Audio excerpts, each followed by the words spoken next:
पूरा खानदान और पूरा मुमरा आपको चाहता है और हमेशा आपको वोट देता है और हमेशा देता रहेगा। हमारी बेसिक नीड है, छोटी नीड है, प्लीज उसके बारे में गौर कीजिए। छोटी नीड, एक टोरेंट का मामला बहुत बड़ा इशू है। ये मामला आप हर मीटिंग में जाएंगे, आपको हर जगह ये मामला मिलेगा।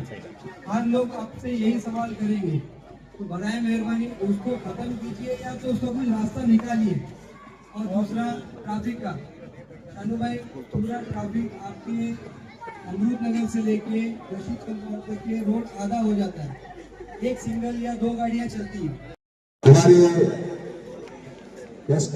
विधानसभा के राज्य आमदार जनाब डॉक्टर जितेंद्र अवार साहब का मलिक रेसिडेंसी सोसाइटी में आपका इस्तेमाल करता हूँ। शानू भाई का, सुनील भाई का और आए हुए तमाम जो मेहमान हैं मलिक रेसिडेंसी सबका स्वागत करते हैं, इस्तेमाल करते हैं।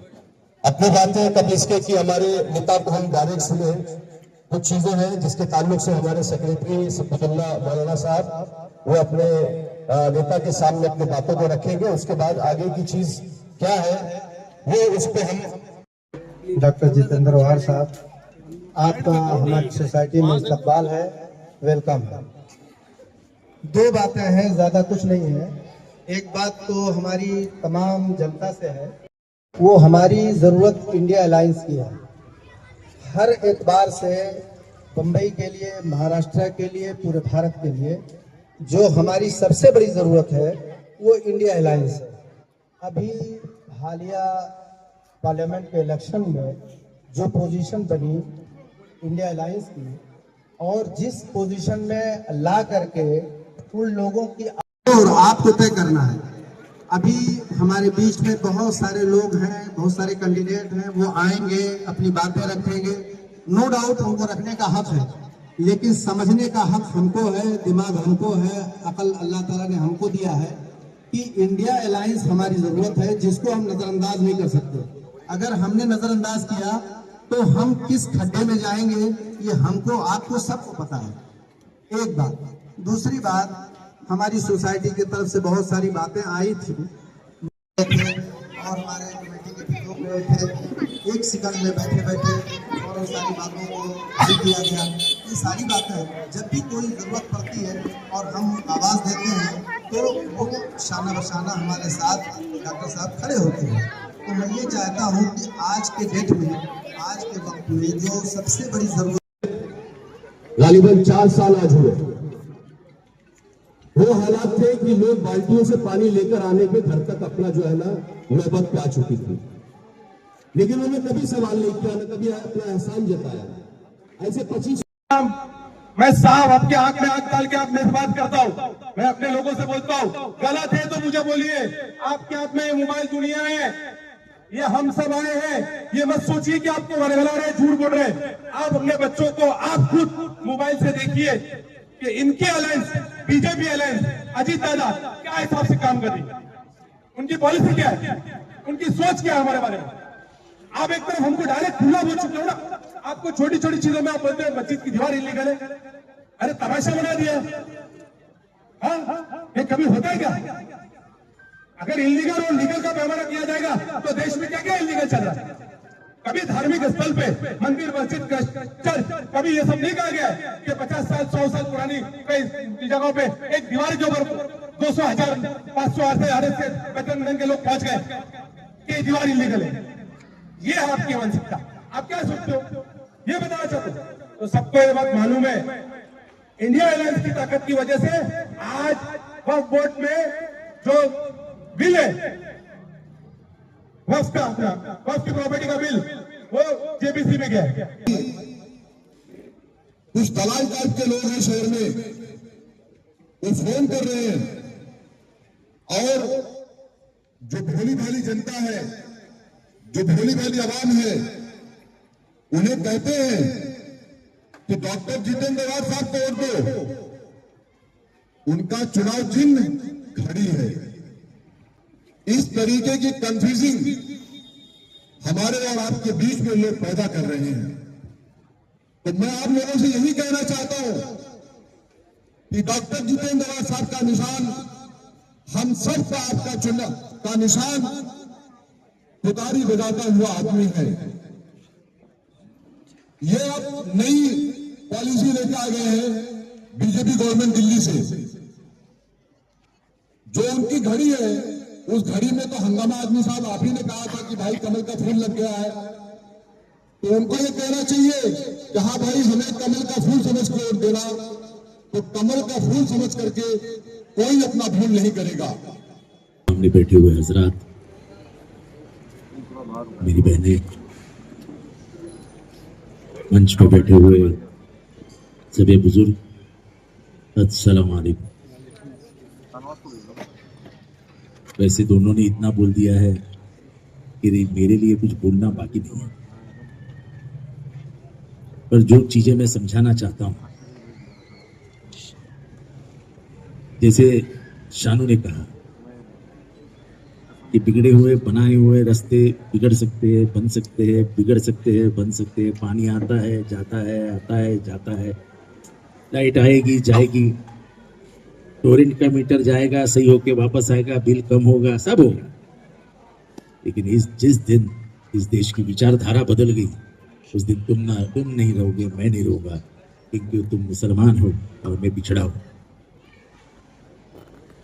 ये कॉन्स्टिट्यूशन, ये संविधान तुम्हारी और मेरी रक्षा करने के लिए बना। उस संविधान को आप खत्म होते हुए देख सकते हो तो डॉक्टर बाबा साहब अम्बेडकर के आंख में आंसू आ जाते कि मैंने ये आइन, इनके दस्तूर इनके हाथ में इसलिए दिया था कि मुझे लगा था ये देश एक रखने में अगर ये दस्तूर कामयाब हो जाएगा तो उस दस्तूर को हटाने के लिए जो हाथ बढ़ेंगे उस हाथ को कलम कर दिया जाएगा। इतनी ही जो भारतीय जनता मजबूत है, हमको वही करना। जिस तरीके से महाराष्ट्र का माहौल बदला जा रहा है, चाहे वो विशालगढ़ की मस्जिद हो, चाहे वो चाचा मणियार चाचा हो जिनको ट्रेन में मारा गया, चाहे नबी के बारे में जो भला बुरा कह के उनकी शान में गुस्ताखी की। मैं सवाल इतना ही पूछता हूं कि क्यों गुस्ताखी करने वालों के साथ, रहने वाले के साथ आप रहोगे? जो ये कहता है गुस्ताखी करने के बाद कि इसके बाल को भी हाथ नहीं लगाने दूंगा, ये कौन बोला था? कौन बोला था? कौन बोला था? जोर से बोलो। तो आप उसको सिक्योरिटी देने वाले और नबी के शान में गुस्ताखी करने वाले को माफ करोगे?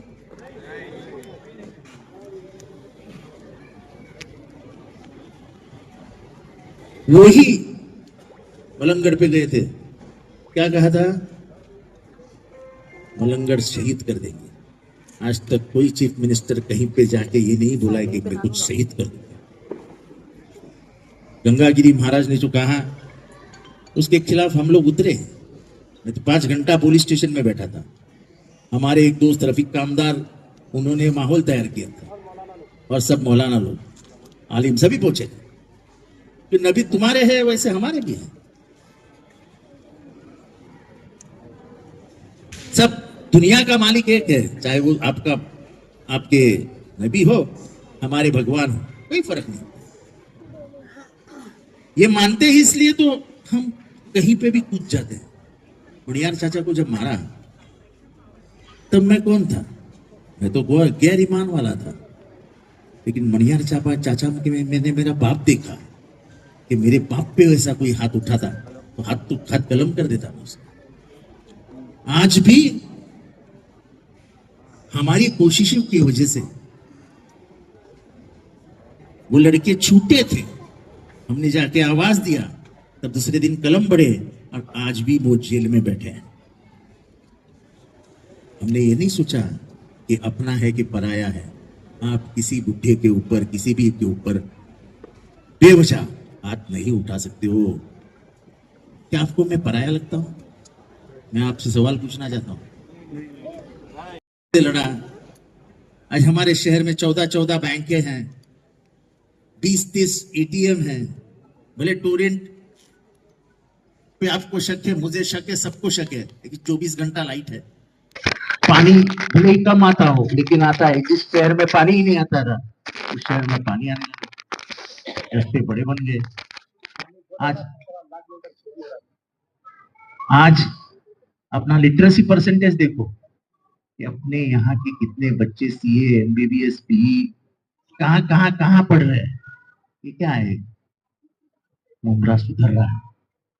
आप देश में कहीं पे भी चाहिए तो आपको ये महसूस होगा कि मेरा शहर दुनिया इस देश के सब शहरों से जो मुसलमानों के शहर करके पहचाने जाते हैं उसमें सबसे खूबसूरत अगर कोई शहर है तो वह है मुमरा। भिवंडी जाइए, जोगेश्वरी जाइए, भिवंडी जाइए, मालेगांव जाइए, देखिए हालत। और फिर आके फिर मुमरा में आइए। आपने कभी सोचा था एमएम वैली पे ऐसा रोड बन सकता है? सोचा था? तो मैं पराया होता तो मैं ये क्यों करूं? तुम्हारे और मेरे में जो अपनापन है वो दिली अपनापन है। एक इंसान इंसानियत को देख के इंसान की सेवा करता है, वही सबसे बड़ा धर्म है।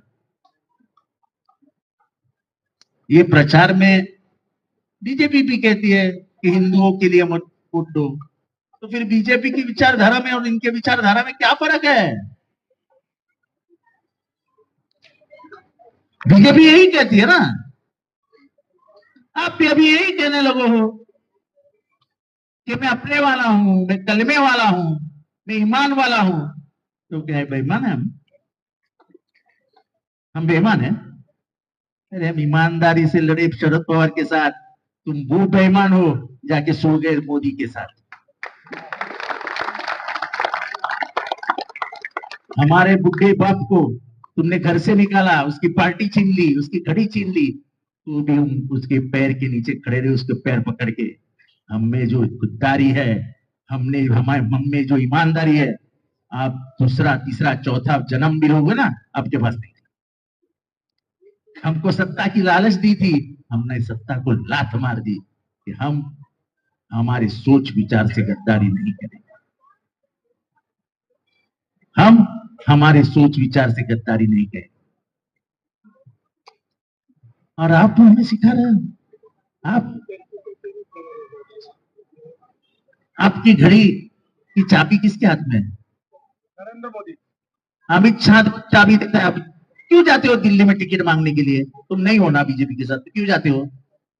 आज तुमने बोलते बोलते क्यों कहा कि हम बीजेपी, शिवसेना और क्या अलायंस के उम्मीदवार है? वो है तो है। मैं कैसे कहता हूं, मैं केजरीवाल, अखिलेश यादव, राहुल गांधी, शरद पवार, उद्धव ठाकरे, ममता बनर्जी, स्टालिन, हम सबके उम्मीदवार हैं। जो इस देश का नफरत भरा माहौल हटाना चाहते हैं, मैं उसका उम्मीदवार। मैं फक्र है कि ये देश में नफरत जिंदा नहीं रह सकती, क्योंकि ये देश गांधी का है, जो पूरी दुनिया में कहा कि नफरत से तुम जी नहीं सकते हो, आंख के बदले में आंख मांगोगे तो एक दिन ये पूरी दुनिया अंधी हो जाएगी। जिन्होंने पहली बार दुनिया को दिखा दिया कि बिना शस्त्र भी एक पूरा स्वतंत्र संग्राम चलाया जा सकता है, और बिना शस्त्र लिए उसने ब्रिटिशों को बाहर भगाया, वो गांधी का देश है।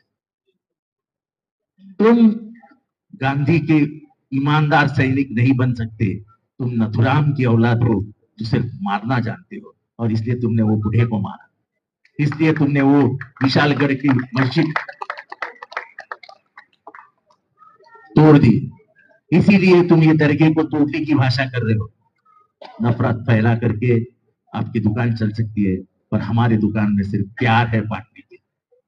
हमारे पास और कोई नहीं, हमको कुछ चाहिए भी नहीं। और इसलिए कहता हूं कि पानी जाएगा, पानी आएगा, ये आएगा, वो जाएगा, वो जाएगा, ये आएगा, लेकिन जिस दिन इस देश की विचारधारा बदल गई, समझ लो अपने को जीना मुश्किल हो जाएगा।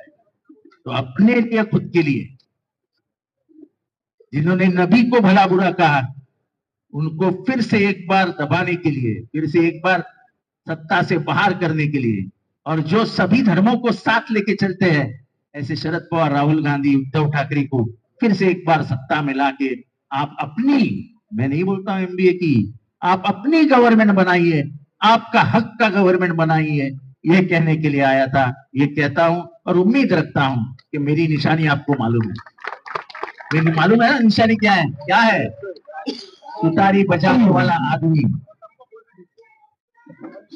और तुतारी बजाने वाला आदमी सबको बोलते भी रहेंगे। अब आपको फोन भी आएगा कि जितेंद्र आव्हाड की निशानी घड़ी है, यानी इतने घबरा गए हैं। हाँ, मेरे को मालूम है, मेरे पहला रिपोर्ट आया, पर इतने घबरा गए हैं कि जितेंद्र आव्हाड के नाम के घड़ी के लिए इस्तेमाल कर रहे हैं। तुम पाकिट मार हो, तुमने हमारी घड़ी हमारे हाथ से चुराई, और ये तो बीजेपी गवर्नमेंट है, इसलिए सुप्रीम कोर्ट में हमको न्याय नहीं मिला। अगर सही में सुप्रीम कोर्ट न्याय देता तो तुमको पहले महीने में घर भेज जाता। सुप्रीम कोर्ट भी आजकल प्रेशर में। तो इससे ज्यादा मैं नहीं बोलता हूं। आपकी सरकार आपको लानी है, इसलिए तुतारी की निशानी दबाना।